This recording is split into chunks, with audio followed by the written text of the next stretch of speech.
各位家長、各位同學，大家好，我係劉瑞剛副校長。今日咧，等我同大家咧介紹一下小西灣福建中學嘅課程啦，同埋精英班嘅安排。首先咧，我想同大家介紹一下咧初中嘅課程。我哋初中嘅課程咧係十分之豐富嘅。我哋每一位初中嘅同學咧都會讀13科啊，除咗咧中英數啦、科學啦同公經社科之外咧，我哋咧亦都會為佢哋咧開辦咗英文戲劇啦、家政啦同埋 STEM 嘅科目。小西灣福建中學咧，其實係以母語為本啦，非常之重視咧英文同埋普通話學習嘅學校嚟嘅。為咗咧學生嘅升學啦，同埋咧照顧唔同學習嘅同學嘅需要咧，我哋喺2024年開始咧就進行咗咧我哋嘅教學語言嘅改革啦。每一年咧都會增加一啲咧用英文教授嘅科目嘅喎。譬如咧喺2025學年，即係我哋呢一個學年咧，我哋嘅中一、中二、中三同中四嘅數學嘅精英班咧，其實咧我哋都會用英文去教學嘅。而咧喺中一、中二嘅科學啦、中三嘅化學同物理啦，仲有中四嘅化學啦，我哋咧都會用英文去教授嘅。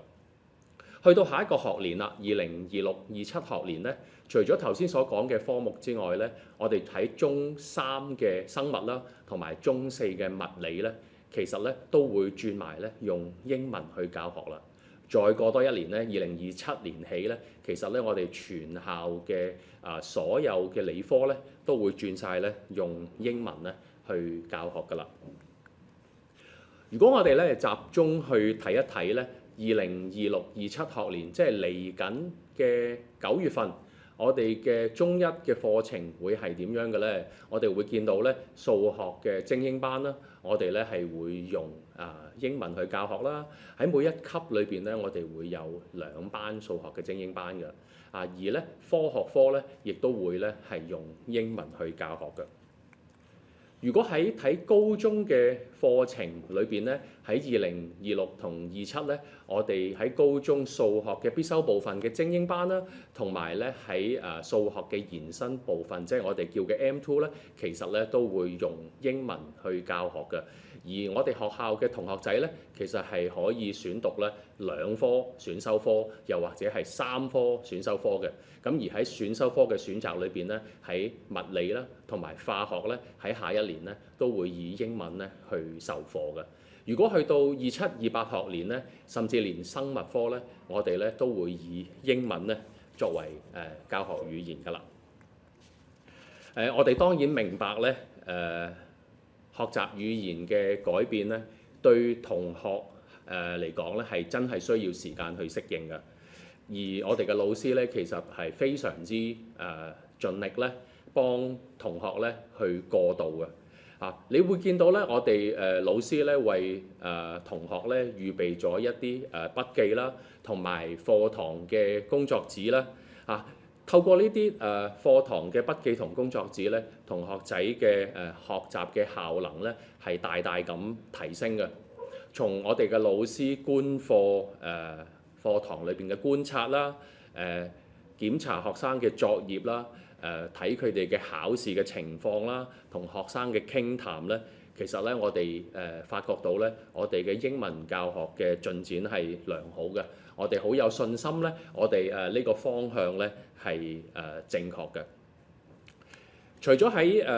課程嘅安排之外咧，其實全校咧我哋亦都多角度咧協助學生咧提升英語嘅能力㗎。我哋好強調咧學生聽說讀寫嘅學習啦。喺課堂裏邊咧，我哋會引入唔同嘅遊戲啦，同埋活動啦。希望咧我哋嘅學習咧係生動有趣嘅，從而咧提升咧我哋嘅學習嘅效果。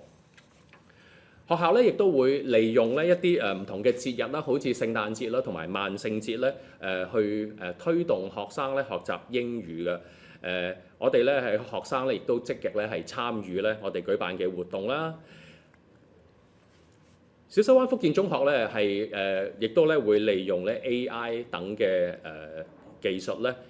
使到學習咧係更加吸引，而且咧最重要咧係個人化嘅。咁咧我哋咧先至可以咧配合到咧每個學生咧學習嘅需要。為咗鼓勵同學咧，其實去多啲接觸英文咧，其實咧我哋每一年咧都會舉辦唔同地方嘅遊學團嘅，包括新加坡嘅遊學團啦，同埋英國嘅遊學團嘅。